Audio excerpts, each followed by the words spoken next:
My name is Katie Dawson. I teach at UT Austin. I also hold this fractional appointment right now in Innovative Pedagogies at the University of South Australia. And here's a long title for you to chew on. Active and Creative Teaching, Tools to Create, to Critically Engage, and to Connect. So a bunch of buzzy words there. I think I actually had to do some sort of little mapping word thing, and some of those words actually are also up there, so that felt cool, like a win. I was thinking ahead to your company, I guess. And these kinds of ideas, these buzzy ideas, I'm pointing out because in my role as a Provost Teaching Fellow, which I'll talk a bit more about, my job is to think about how those words have meaning and get actualized. Because we as faculty hear those words a lot. We're supposed to teach creatively, and we're supposed to make connections across the curriculum, and we're supposed to do this and that and the other. And the big thing I find sometimes myself thinking, but certainly my colleagues thinking, is how the heck do we do that? What are the actual methods or tools to get there? So with that in mind, I have a key guiding question for us today, which is literally, what is this thing I'm talking about? What is active and creative teaching, specifically located in higher education? And it is my belief, that a kind of John Dewey person in terms of education, that we learn by doing, that the best way to understand what is to actually go through the how, and maybe even a little bit of the where and when and why. So we're going to start off with something a little disruptive, and I mean that in a good way. I'm going to actually use a strategy that is active creative. I'm going to use those actually throughout the whole presentation. But I'm going to start out with one that's probably one of the biggest I'm going to use. I'm going to start it out right at the top so you get a taster. And it's going to work something like this. In just a moment, I'm going to ask folks to put down their stuff, their computers, their other things that they might have with them. And when I say go, I'm going to invite us to make a big standing circle. It's kind of like returning to gym class in 7th grade, but not nearly as upsetting. I promise you, it will not be upsetting. I really, really promise you. I've done this with a lot of people, and no one has gotten upset. So we are going to make, in a moment, a standing circle, and I think probably just working our way through that middle to last row and around. I'm going to hope our outer Saturn folks over there, ring people, would come in too if you're willing. And again, I also do think this is a big thing too. If for some reason your body's not interested in doing this, your person is not interested in doing this, say your body can't do this today, and nothing physical hard will be to be done, but you can always opt out and watch on the side. That's okay. But I offer that you will get more out of it and understand more of what I'm making sense of for the next hour if you get up and play. Questions about that? We got that? All right, I'm going to give you like 30 seconds to make a standing circle. So come make a standing circle with me. And I think we probably need to go in right, yeah, maybe through there. Yep, that's good. Oh, look. Okay. It's a bigger circle. It is. That's okay. The circle can be as big as it needs to be. And circle is a very loose term. Oval, quadrilateral. You can name the geometry. We can pull our math people in for that one. The thing that you need to do this strategy. Oh, I didn't show you my picture. Oh, there's a picture that goes with it. I like this picture. The strategy is called thumbs. Oh, it has an odd line through it. That's interesting. Okay, it's called thumbs. And here's how thumbs works. We're all standing in our circle, yes? So I would love everyone to find their thumb. Give me a thumbs up. You're like, yes, I made it to the circle. Thank you, Katie. I got it. Okay. So you're going to take that right-hand thumb. Your right-hand thumb should be up. Sorry, I didn't say that well. Sorry. Right-hand thumb. It's also a good review of right and left. Not bad, right? Okay, so right-hand thumb. And that right-hand thumb is going to move a little bit to your right, so it's kind of in front of the person next to you. Awesome. Find that left hand. We could wave to everyone. So this might be the first time you've seen them all day. See, that's why a circle is really great. See those people? That hand's going to go underneath the other person's thumb. And then that thumb is going to turn upside down like this. All right, how are we feeling? Camera, can I keep here? Is that okay? Great. Okay, so this is the strategy. In a moment, when I say, I'm going to count down 3, 2, 1, and then go, after I say go, your job is to pull your thumb up while trying to grab, I'm sorry, it's okay if I grab your thumb? Okay. Consent is important. Okay, so then you're going to try to grab that person's thumb that's next to you. Does everyone understand that? So thumb goes up. Try that in your body just for a second. So what's happening? The thumb's going up while you're trying to grab a thumb. Okay. Everyone gets it? Yeah, you're going to try to grab it for real. Again, this might be a point if for some reason you're not feeling well, you're like, I like it, Katie, but I don't want to be touched. You can step out. That's okay. But if you're willing to possibly have someone grab your thumb, you're okay. Okay. So do take care of yourself, and I mean that in all authentically. Okay, so we're going to reset. It's after the word go. Please don't jump ahead early. So, ready? 3, 2, 1. No. All right. Reset. That's all right. We're going to, after the word go. Okay, hands are flat. And here we are. 3, 2, 1, go. Okay, reset, and we're going to try it again. You get another chance. Do not worry. All right, ready? 3, 2, 1, go. Oh, nice. All right, great. So we're going to, because it's good to give both sides equal chance, now your left thumb is up. Left thumb is thumbs up. And that's going to flip over, right hand is down, and we're going to try it the other way. So resetting, exact same thing. Irene, I need that hand. There you go. It's okay. I'm not that tall. All right, we all understand the rules. It's exact same thing on this side. 3, 2, 1. Resetting. 3, 2, 1, go. All right, let's try one more time. Hand down, thumbs up. Ready? 3, 2, 1, go. All right, excellent. All right, so very good. So stay where you are. So I don't actually care whether you caught a thumb or not. If you did, great. If you didn't, no worries. It's okay. Okay, I stay here. But my question to you is this. What is one strategy you used to try to be successful? I don't care if you were, but what strategy did you try to actually do this activity? What's one thing? Great. So you figured out that the gesture, the movement was actually common upwards. That's all right. But you had a strategy that you were trying, which I love. Another idea. Move fast and grab. Yes. Stealth and speed, surprise. You get there, and the real kind of firm grab. Did you grab a thumb? Yes, many. Nice. So good to know. It also reveals a lot about personality sometimes. Okay. Any other strategies people tried? Focus on grabbing. Yeah. Focus on grabbing. So prioritizing. Excellent. Okay. Another strategy? Anything else? On coordination, just having to use the two hands together. Okay. So again, that sort of linking up or the coordination. So I'm hearing prioritizing, linking up or coordinating, just going for it with everything you got, right? These are all great strategies. So I want to end this little moment with what we call like a think, pair, share. You're going to turn to a person next to you. If you get in a group of 3, that's fine. And I want you to talk about the following thing. If this strategy, thumbs, was a metaphor for something that you deal with or decisions you deal with in your daily life, what might it represent? You can think about work. You can think about life. You can think about life and work together. It's up to you. But you're going to have 2 minutes to turn to the person next to them and talk a little bit about that. Please do that. It's some kind of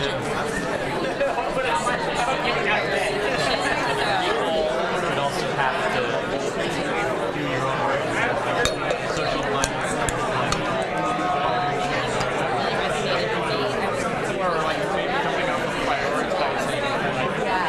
The things that I am excited. Take about 30 more seconds. You can keep talking. I almost grabbed your thumb. Great. And I'd like to bring you back to me in 5, 4, 3, 2, and if I could have you wrapping up those conversations. Certainly in other spaces with more time, I would actually give a group much more time to talk there. Sometimes I also, and I didn't say this today, but also if you don't know the person next to you, hopefully you do, but if you don't, it's a good time to also introduce yourself. That's a nice thing to do as well. So yes, there we go. That's a good modeling. Thank you, Alex. So let's hear from maybe some voices we haven't heard from yet. What's one thing you talked about with your partner? What could this be a metaphor for? Pardon me?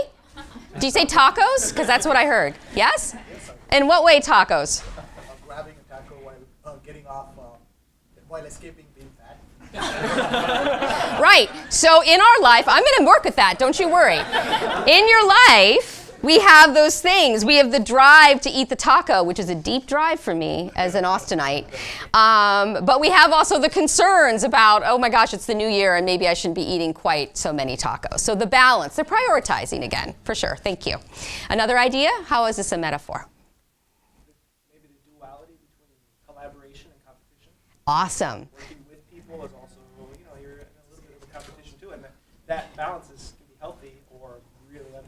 Yeah, and I think what I appreciate about that too is the visibility about that oftentimes when we're naming those spaces, okay, we're both on a team, we're both pitching ideas out.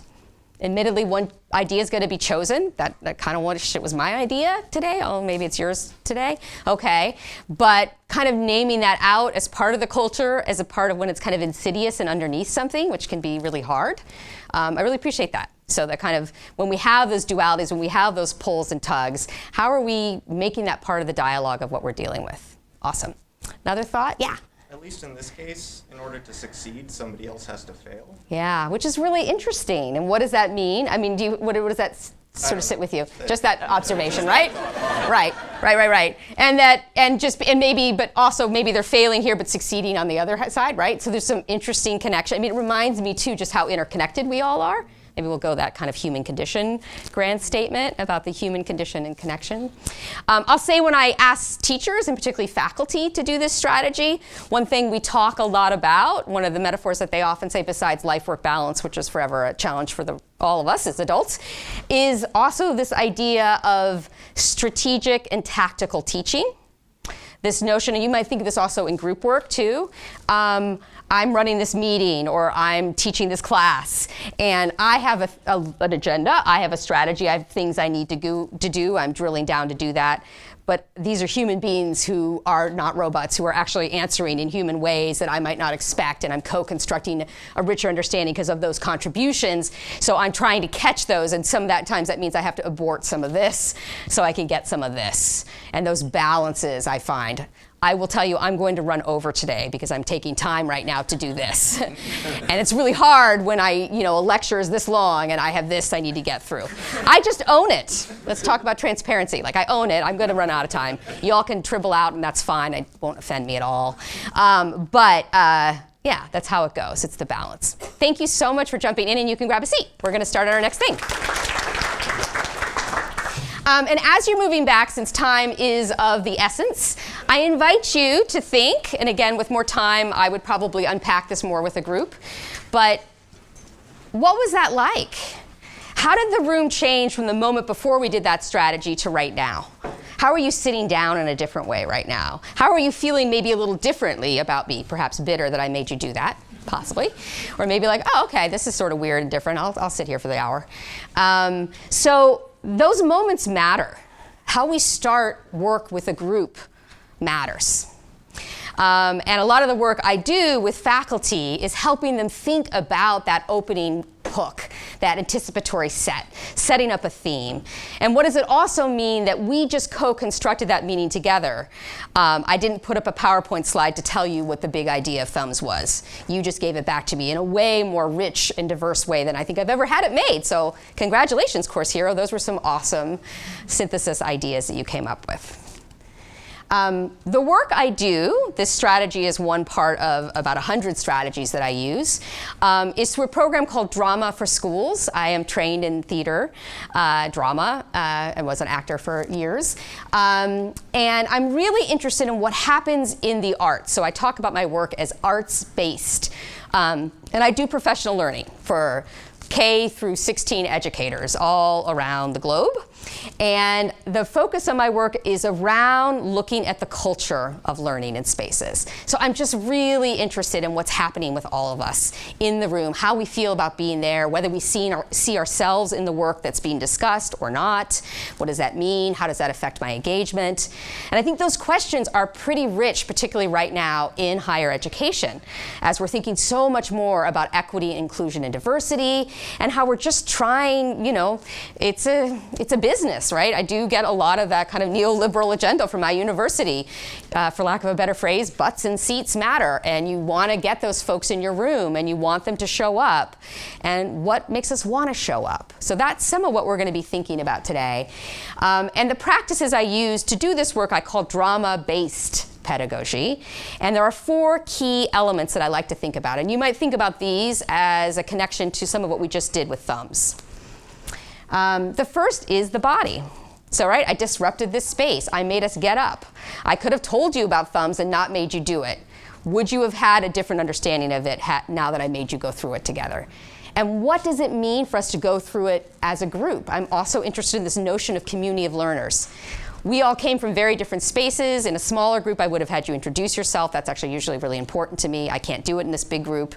But I can start off with a shared experience. And again, whether you liked it or didn't like it, whether you made this meaning or that meaning, doesn't matter as much as that we now all have a shared thing that we all just did that I'm now going to use to help explain these ideas. So that importance of creating a community of experience. How can students sit in a classroom and feel like it's a team if you're a sports person, or an ensemble if you're an arts person? You're the part of the orchestra that all needs to play together, or you're part of that play that's telling that story.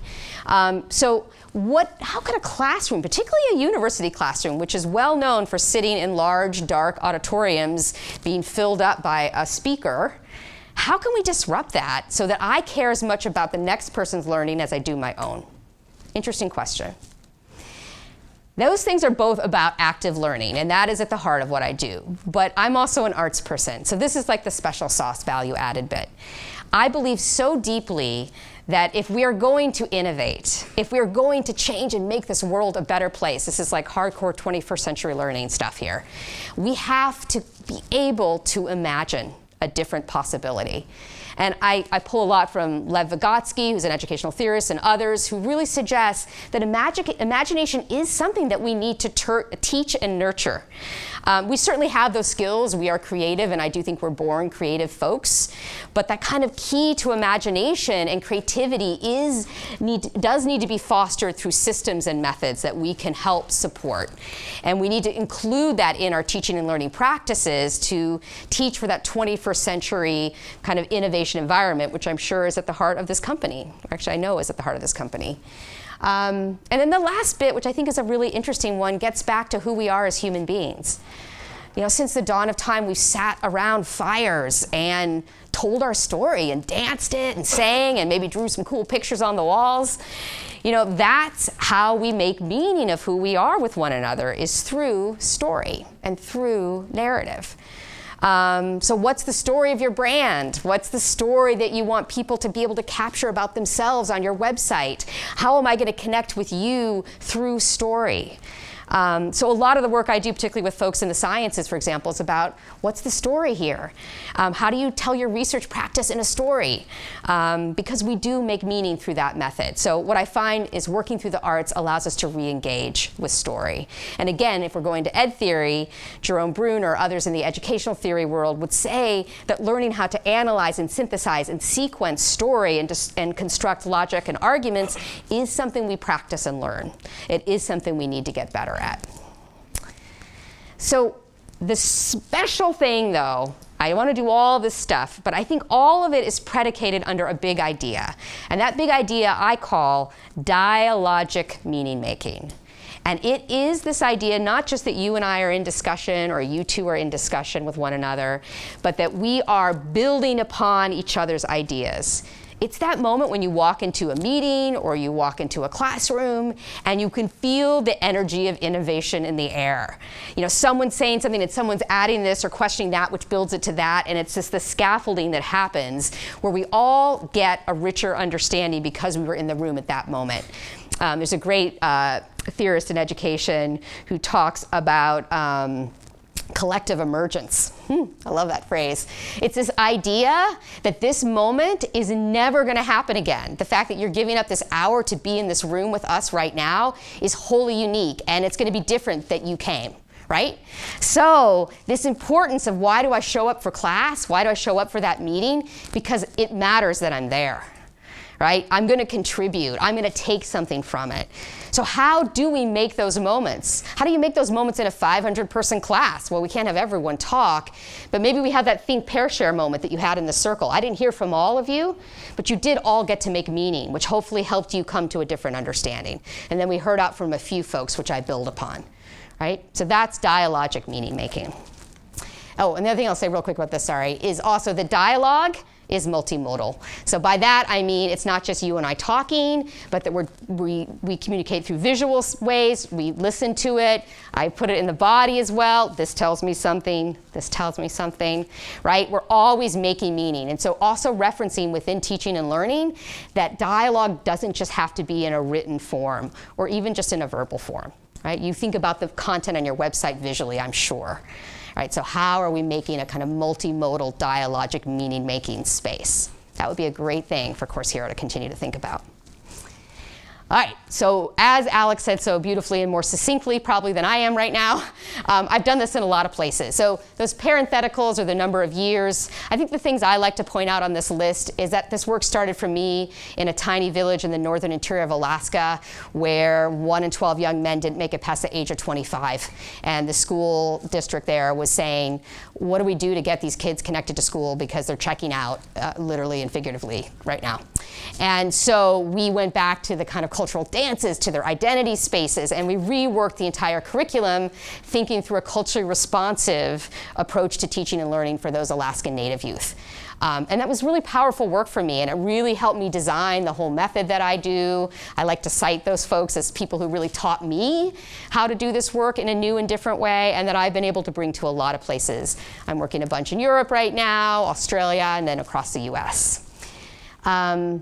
The thing I'm here to talk to you about today, though, is my work, particularly at my university. I am a Provost teaching fellow. It's this group of about 40 of us who work across 4,000 faculty to help think about teaching and learning practices. It's a really cool program. It's got folks from lots of different levels. So you have your non-tenure track, your tenure track folks. And I often talk about it as it's a place where people are good enough teachers to know that they could be better. You know, they've done it enough, they feel good enough to kind of admit that they don't know what they're doing at times. And I think that's a real struggle. I'm sure you run into this with the faculty in your work is, you know, we are experts in our field, and most of the times that isn't teaching and learning, yet we are teaching and learning. So it's a real contradiction and tension we face in our practice all the time. So what I love about this group is that we kind of don't worry about that so much, and we just get in there and try to figure really cool things up across disciplines, and that part is really interesting too. So what I want to use the rest of my time with today, which will go faster than I wanted to, is to take you through a very simple sequence that I've led with faculty. And I'm going to talk about this a little bit through a professional learning lens, very simple structure that I think about when I'm teaching anyone, really, even my single classes or when I'm designing my syllabus. I think about moving folks through a show me. I got to get your interest in. I got to give you a need to know. Like I had to give you a fun thing to do at the top that was like, okay, I want to hear a little more about what this thing is. So you create that need to know. And then I'm going to introduce the scholarship of teaching and learning, but I'm going to do it through a really an active way. I do that with faculty, so it's not like me lecturing them about it, but I'm doing it through an activity that they can also use. And then lastly, I'm going to give us some ways to apply it to our context. All right, so I did much longer things usually, and I'm going to squeeze this into about 35 minutes. But I want to give you a taster. What does it mean to set something up where you're show me, help me, and let me? All right? So here we go. And you don't have to play as faculty. You can be yourselves. But I just want to know that I'll be structuring this through a faculty perspective. All right, so about 3 years ago, we elected a new president, or we didn't elect them, what am I saying? We were appointed a new president. That's how those choices are made that way. I wish. This is not the political system, this is my university. That'd be a whole other session. And this president, Gregor Fenviz, is a great president, and he had an inaugural speech that he gave to all the faculty. It was much longer than what you see here. That would have been a great speech if it was just that. But I particularly pull out this section because I had some really interesting conversations with colleagues afterwards about it. So if you don't mind, I'm going to read it to you. I invite you to listen or read along, however you'd like. And in a moment, I'm going to invite you to pull out a word or a phrase that resonates the most with you. You can figure out why that is and make your own choice, but word or phrase that you resonate with. So here we go. The purpose of a university education should be to learn how to use, I can read it here, knowledge and skills for developing sophisticated understanding and wisdom. To be creative, to be ethical, to communicate, and to lead. Students must be motivated for learning their entire lives, no matter where their career paths take them. So again, I'm going to invite you to turn to the person next to you and talk about a word or phrase that stands out to you from this paragraph. Go for it. And if you could start to wrap up your conversation in 5, in 4, in 3, 2. Great. Thank you so much. So again, maybe some voices we haven't heard from yet. What was a word or phrase that stood out to you? Yeah. Sophisticated understanding. And why did that stick out to you? Because it seems to differentiate itself from a surface knowledge or understanding that might be one or two-dimensional. Awesome. Seems like approaching an issue from multiple perspectives and really thinking it through. And I think it's really important because, as I was saying to Chris here, knowing that you know something is much better than not knowing that you don't know something. Yeah, absolutely. And you make me think a lot about questions we talk about a lot in the academy of like depth and breadth. We think about what's the difference between, I, as someone who teaches sometimes first-year courses for students who are fresh out of our public schooling system, which has taught them to regurgitate one thing for a test and not think critically about it. So what does it mean to get to sophisticated understanding when that's been your mindset up to that point? How are we making a big shift when we get to college and university? So that's great. Maybe 1 or 2 more ideas. What else stuck out to folks? Yeah. Ethical. Ethical. Why ethical?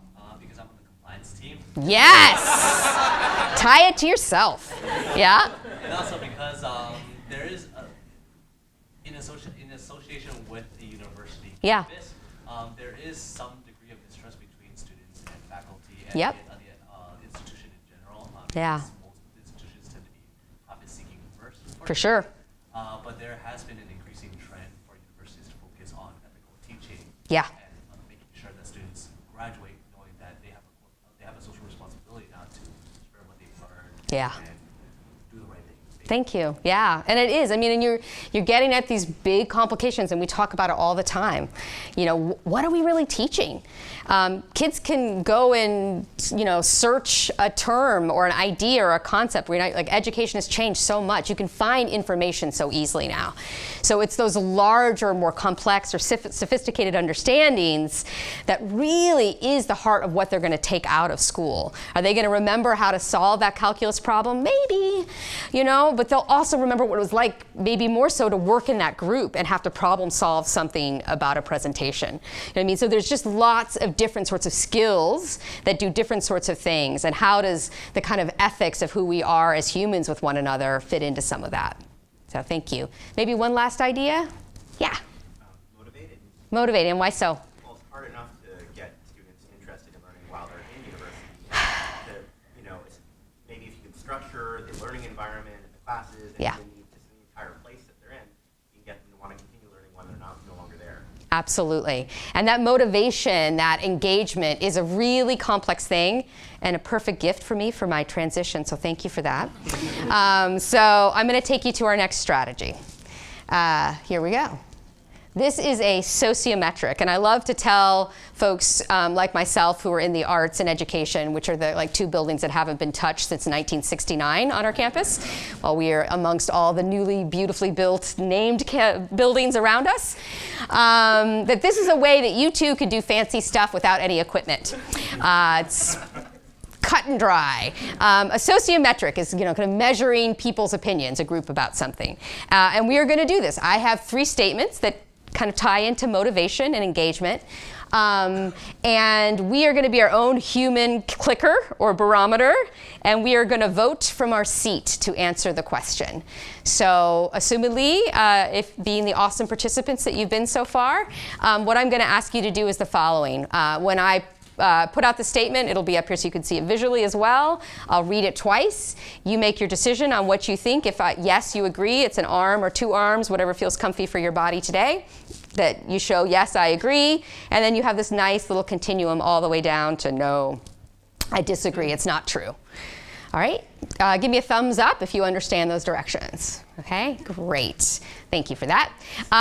The thing I want to be really clear about is there is not a right or wrong answer that I am looking for. So don't hesitate or feel odd if your vote is different than the person sitting next to you. That's kind of part of the point. So feel free to vote your heart. And the last thing I'll say is once you make your vote, I'm going to ask you to hold it for just a minute so we can peek around the room and do some estimation on our voting before we relax. All right, and again, know your own body and use it as you need to do it, okay? So here is our first statement. I'll read it twice before we vote. I'll tell you when to vote. So the first statement is, learning is easy. So give a thought to that. Learning is easy, yes or no? Please vote. Learning is easy. What do you think? All right, hold your votes, cast your votes. All right, now can you please poke around, look at the room, see what you see? Excellent, nice pathway. Okay, you can relax your arms, thank you so much. So if we had to estimate what the percentage were or what that vote was, how would you describe that vote? What would you say? 70-30, 70 towards yes and 30 towards no? Okay. So why might, so you have a different viewpoint? What do you think? The other way around, 70 towards no, 30 towards yes, yeah? Oh, all right, now we've got a thing. That is a big difference. People's arms are more visible when they're raised, so it's a lot harder to see. It is too. I could have made you stand. I decided not to do the thigh workout though today. That's the thigh workout. We could go back to that. It's the new year. Maybe we want to work on the thighs. We'll see. You can let me know in the next one. Whatever you voted, I would like us to make an argument. What would be an argument? Yes. Yes, it's true. What makes learning easy? Someone have an idea? What makes learning easy? Course Hero. Say that again? Course Hero. I love it. Our company. Yes and yes. And why does Course Hero, my probing question follow-up is, why does Course Hero make learning easy? Because we have so many documents on the web that's going to help you to learn and be successful. Excellent. So one thing I'm hearing you say is that resources, access to information that students might need just in time so they can get to that thing to do better, helps make learning easier. So when you have resources, learning becomes easier. What else makes learning easier? What's another thing? I was also thinking about learning in a broader sense. So if I had to learn machine learning, Yeah. I would not say that is easy. Right. But if I had to learn the best way to get my favorite food item at the time I want it, Yep. That would be easily learnable. Okay. So what I'm hearing you say is the task matters. Yeah. And not only does the task matter, but it matters in relationship to me, right? So both what my skill set is, perhaps my own capacities, my interest in that. Am I interested in learning the mechanical thing, or am I really hungry? You know, all those things deepen my kind of ease with learning something because I need it right now. What makes learning hard? What would make us vote lower? What makes learning more difficult? Yeah.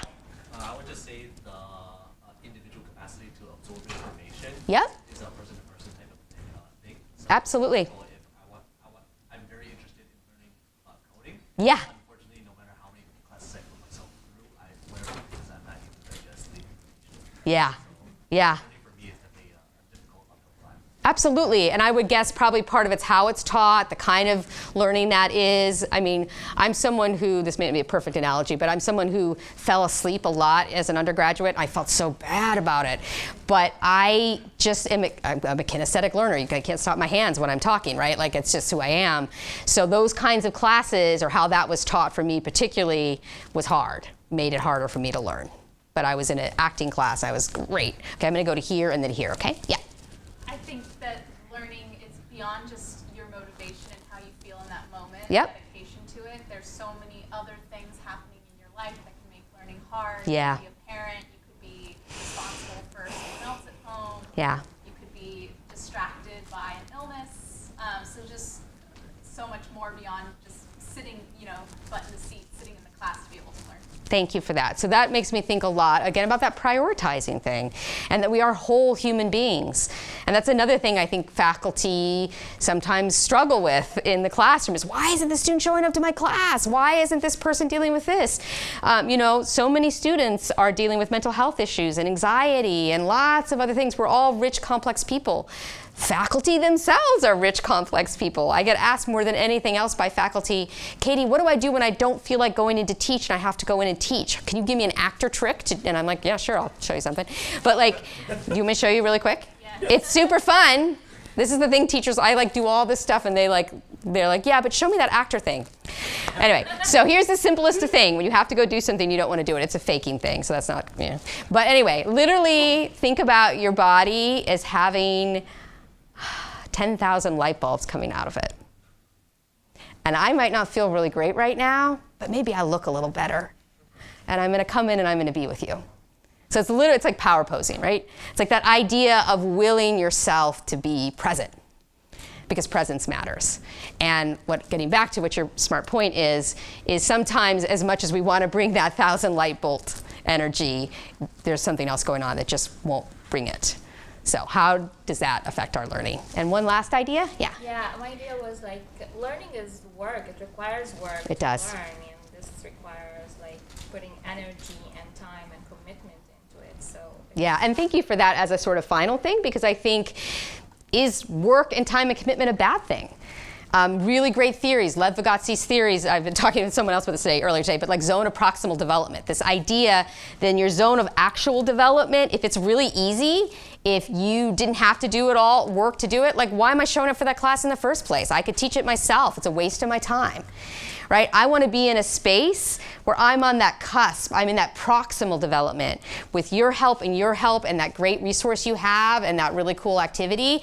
I'm going to learn it because of that smart thing you said in class. Great, I got it.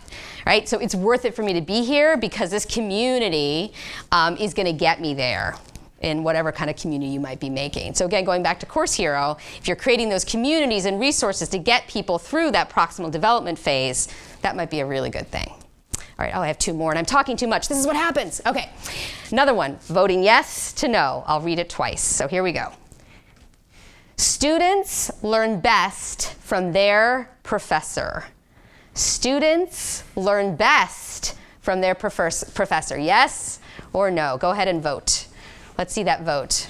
Oh, look at that. Look at that. Course Hero is on that one, right? I'm talking about your whole company here. Oh, but I see some hands. Okay, great. Let's relax. So maybe a voice we haven't heard from yet. What would be an argument for no, they don't learn best from the professor? What would be an argument about that? Yes? Misinformation or misinformers. Absolutely. Yep, that's a part of it. So there's maybe not enough input there that's going in. Okay. Or they just know they're teaching the wrong thing. Okay, so there's some of those sort of challenges as well in what's happening in the room. Okay, thanks. What else? Yeah, in the back. As an art major, I learned a lot from critiques and my peers and how to do it better. Yeah. Right, and you also think a lot about what are the skill sets we need when we leave that space. I thank goodness we don't always have that professor, though some people don't want to let go and do email for a long time. But really, you're building that peer group, right? You're building that collection of folks. I mean, this company was founded, right, by two folks who were in school together, right? I think that's pretty common. Those peer groups become really important, and they give us a more diverse set of ideas and responses to kind of sift through and make meaning. So what about, let's just argue, maybe you didn't vote this way, maybe you did, but what is good to learn from your professor? What is the argument for learning from a professor? What argument would we make there? Yeah? How to learn, as in how to learn the best way. If your professor is a mentor, he or she's going to teach you the best ways to go about your work. Yeah, I really appreciate that. That's a lot of what we also are talking about in the academy right now. That again, it goes back to that idea of it's not the content I'm teaching, it's learning how to learn. That's a phrase we talk about a lot. And those kind of methods underneath the critical thinking in this discipline, or the way we analyze and synthesize in this discipline, is a key part of what I'm teaching in any class. Yeah, and that, the reality is there are professors and they need to be doing something, right? So that's again how you're also, I think, Course Hero feeding into that space too. There is someone who does have a little more experience, a little more knowledge, may not be exactly the right knowledge, maybe it needs to be filled in by other spaces as well, but they are through it enough to give you some guidance on how to get through it yourself, to get you through that zone of proximal development. All right, last question, one more. Responding with a good question is better, so this is a little bit double-barreled, sorry about that, but responding with a good question is better than knowing the right answer. So is responding with a good question, yes, better than knowing the right answer? What do we think, yes or no? Again, looking around the room, take that in, and you can relax. So what's important about good questions? Why are good questions important? Yeah? They imply that you're engaged in trying to figure it out. Absolutely. So it's that dialogic meaning-making space, and it's really hitting on the fact that you are engaged in a sense-making or meaning-making process. And that is huge. That's important. It means that you're actually going to probably retain it in a different way and remember it or be able to apply it. Excellent. Anything else? What else is good questions? Yeah, right in the back, and then we'll go here. Okay. Oh, I know, like which back? How about you? And this is when I need to know names. Sorry about that. Asking a good question is probably the fastest way to learn the right answer. Absolutely. So it's bringing those ideas in. Another thought? Do you have a thought? Questions are about comprehension, but knowing the right answer could just be memorization. All right, so questions are about comprehension. Are you hearing well enough? I just realized I should usually try to repeat back. Sorry about that. Any other ideas? What is good about good questions? Yeah, right there. It allows additional learning to happen. Okay, so it's extending the learning or the concept or application. And one in the back?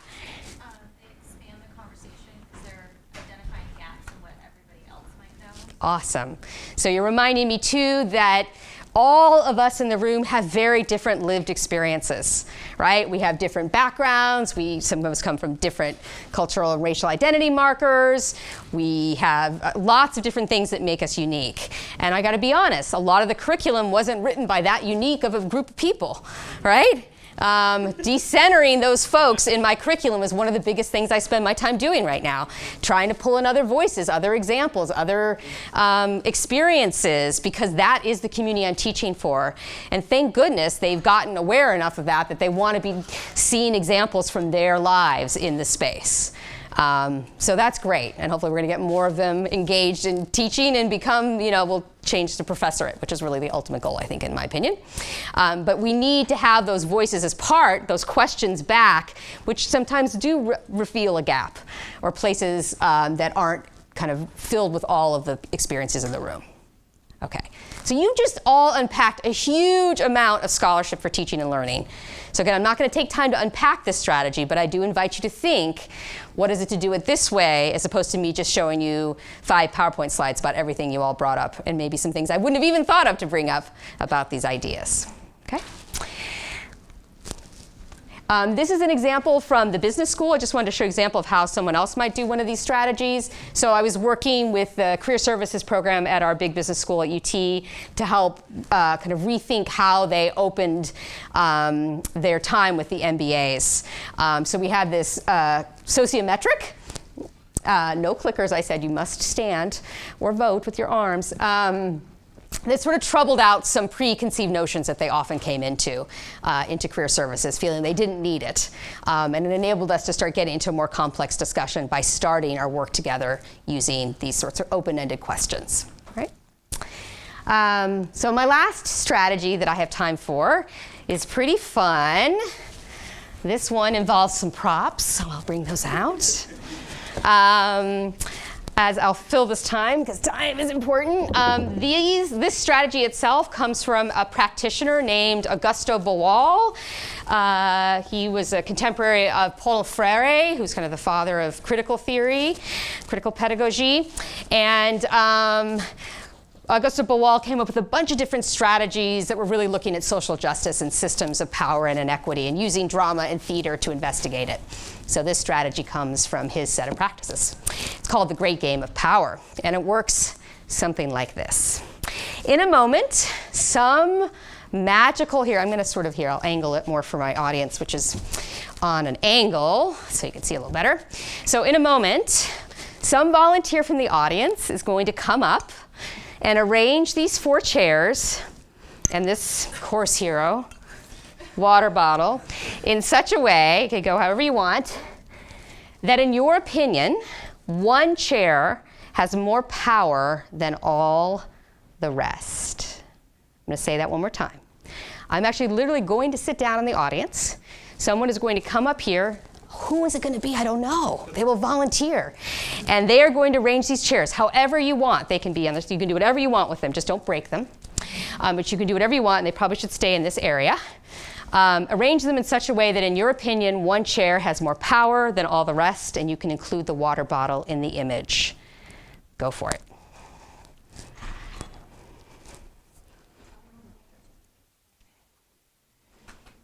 Oh, thanks. Yes! Those power moments.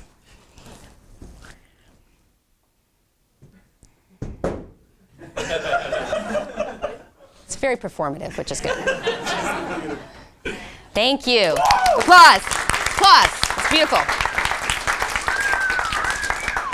And remind me, your name is? Katie. Katie! Right, yeah. Come on. Snaps for that. All right, so Katie, if you don't mind, I'm going to ask you not to tell us what you were thinking. We are going to just make meaning out of this. And partly I'm not going to ask you because once you tell us that meaning, then that kind of becomes the truth. So we're just going to play around a little bit. Okay? So Katie's given us this great image to look at. And I'm going to ask you to do something that's really hard, which is I'm going to ask you to start off by just describing what you see. So we're going to describe the positions of these chairs. What do you see? Can someone tell me one description? Yes? A winner. Okay, that is awesome, but what do you see that makes you say a winner? The others have fallen apart while this one stood up. Oh, I'm going to keep with you, Irene. So you tell me very specifically. I'm going to just ask you to give me a description. So what does falling apart mean? What is that? I mean, they're on the side. Okay, so you see chairs on their side. Awesome. Okay, I'm going to hold with chairs on their side. We'll get back to winner. So I see chairs on their side. What else do we see? I'm just looking for description. One's higher than the rest. Okay, which chair is higher than the rest? This chair. Okay, so this chair is higher than the rest. What else can we describe? And I will tell you, it looks different where you are in the room. So if you want to get up and move around, you can too. How else would we describe this? Yes? That chair has something all the rest don't. Excellent. So one chair is holding something that none of the rest of the chairs have. Yes? From this perspective, those chairs are in the background. Thank you. So we can talk about foreground and background. So this chair is further up, downstage, if you remember your theater terms, right? But this one is in the foreground. These are in the background. What else do we see? Yeah? Because there's something on the chair, it looks like it belongs to someone. Interesting. So we're getting to a little interpretation. This chair's holding something, and one interpretation of holding something is that it looks like it belongs to that person. Do we have any other interpretation of something being on something else besides belonging to? How else could we interpret that? Anyone else got anything else? Caring, maybe. Yeah. Protecting, maybe. We could add and personify all sorts of things here. Another description that you had? No chairs are united.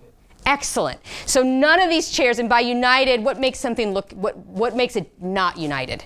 What are you seeing? Distance. There's distance, okay? And we could even go really specific here about the amount of distance. I mean, when I'm working with groups, this is a meta moment, like I will keep asking them to be specific about these observations. I'm going to move more quickly because, my time is almost gone.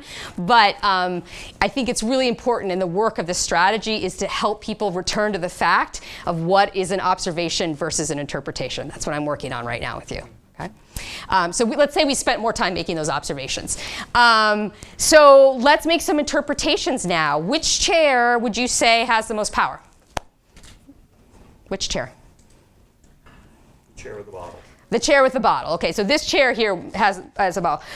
So if we're thinking about why might that chair have the most power? What makes it the most powerful?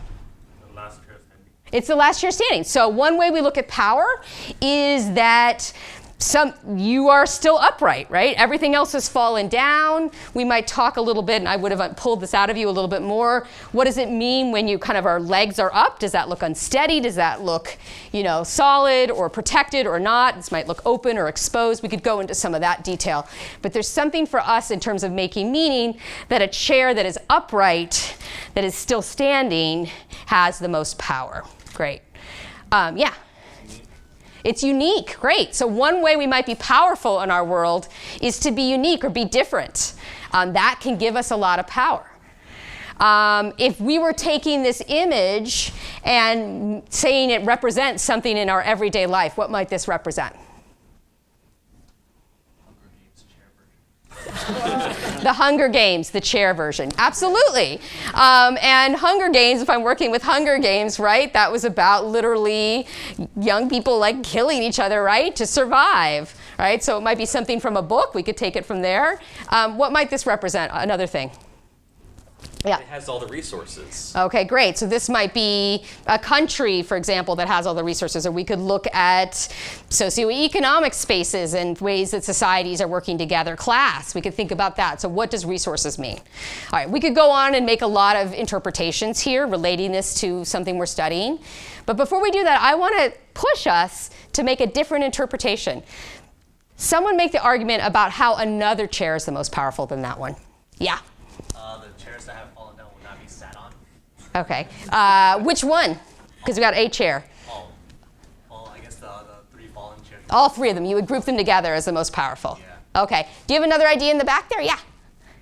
Yeah, I think the front chair is the most vulnerable because it could still get knocked over. Okay, great. It's only powerful assuming that you're going to use it for sitting. Excellent. So we are then thinking about form and function. We're also thinking about numbers matter, right? Yeah, these are all lying down, but this one maybe is super exposed now. We can see it. It's going to be knocked out, or these three might be the same in some way, and they're working together to overthrow this pun.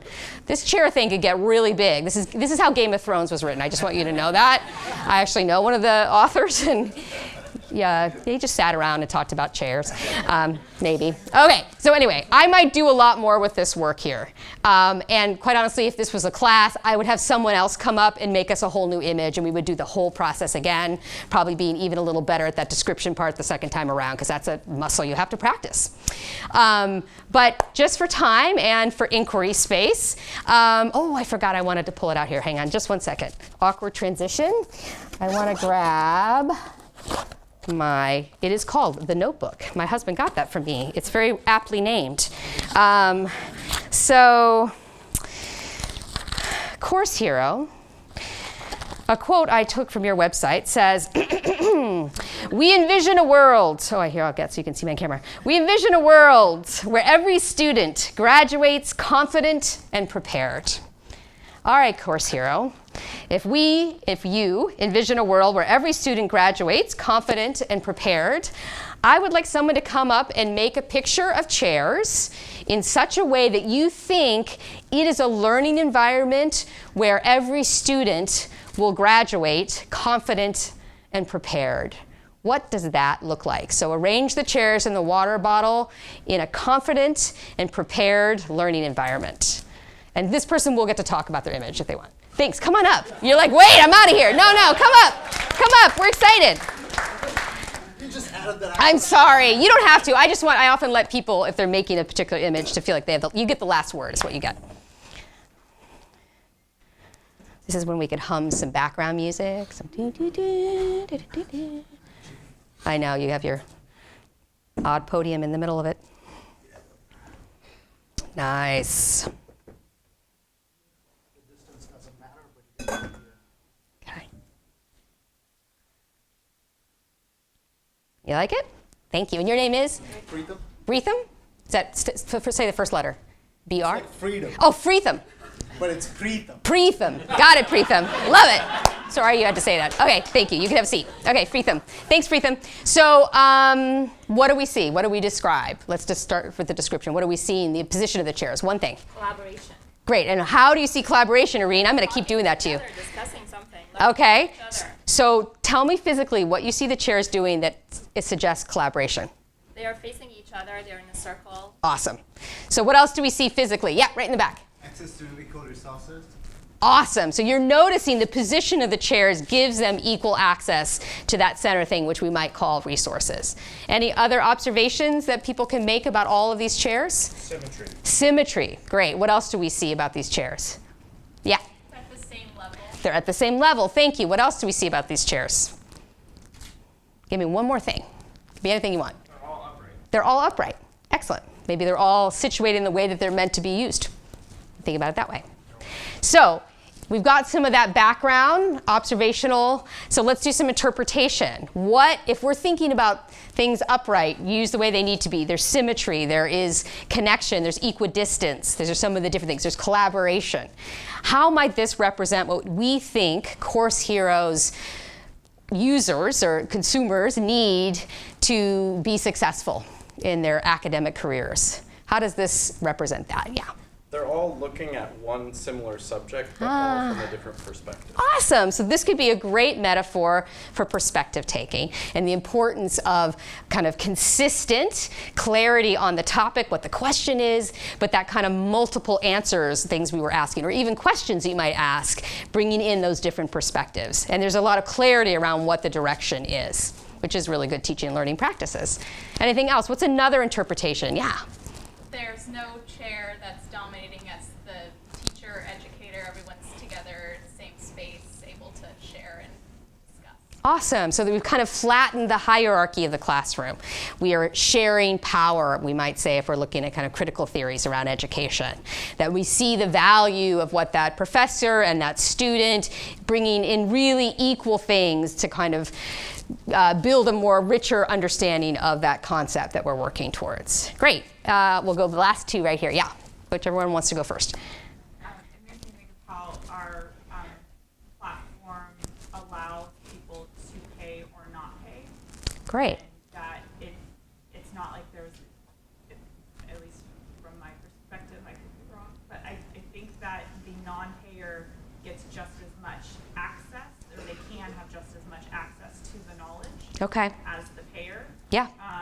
So that kind of, that supporting all learning and how the chairs are, there is no hierarchy. Awesome. So I'm hearing you talk about some of the barriers that folks might experience in using some of your resources, and one of those might be around cost or pay, and that some of the ways you're trying to mitigate some of that, for sure.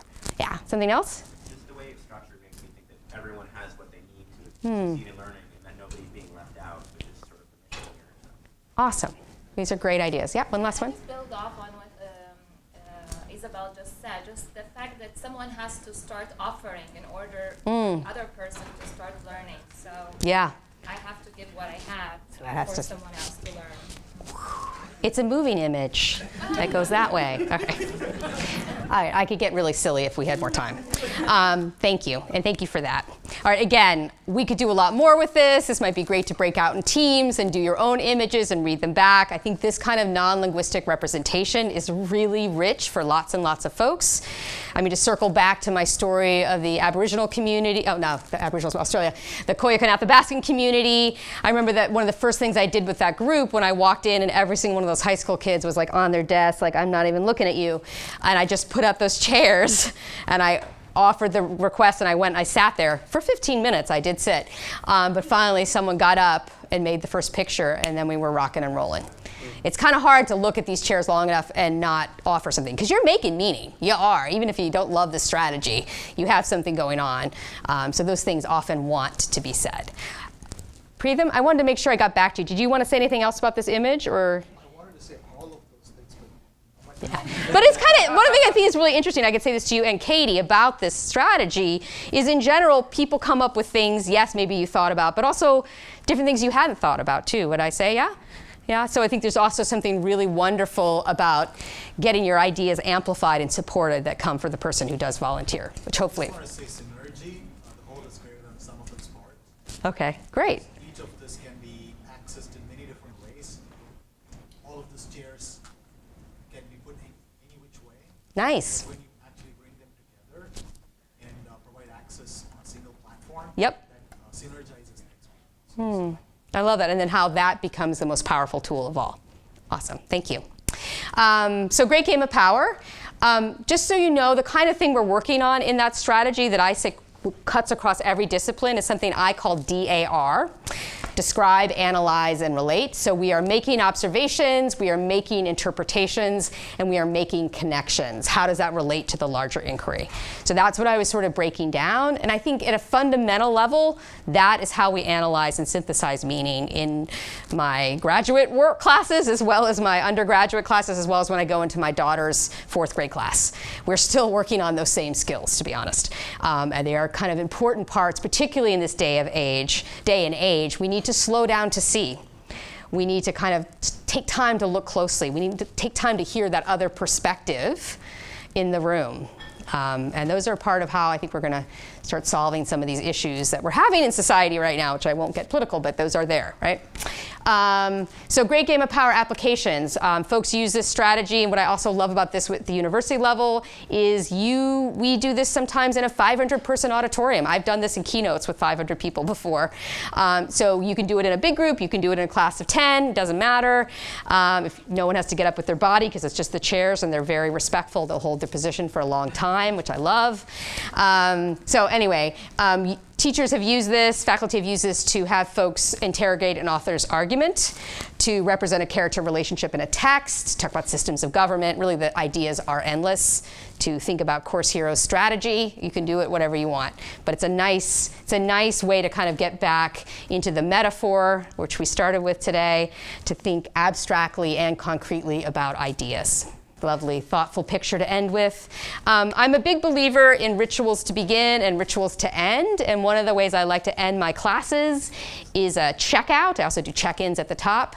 In big classes, that might be checking in with the person next to you. In smaller classes, we literally hear everyone's check-in and what's going on. And I do the same with a checkout. And the way I do checkouts, lots of different ways, but one way I do them is called it made me think. So it's like you can imagine there was a blank line and then it said, comma, it made me think. So I'm going to invite you, because we are a big group, we don't have time to hear everyone, that there should be some Post-its around you. So if you don't mind grabbing a Post-it, and I'm going to go ahead and invite you to fill in a word or a phrase about something that came up today. It could have been something wise and wonderful from one of your colleagues, something in the PowerPoint slide, something from me, it doesn't matter. But give us a word or phrase. What are you thinking about right now? So take a moment to do that for yourself. I'm going to give you 1 minute to do that, and then we'll do a very quick checkout, and we'll be done.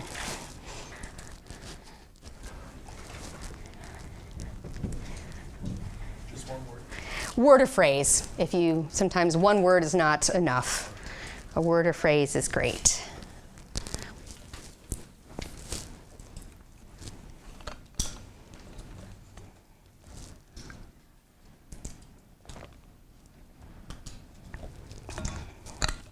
And I'll know that you got yours done when your eyes are back on me.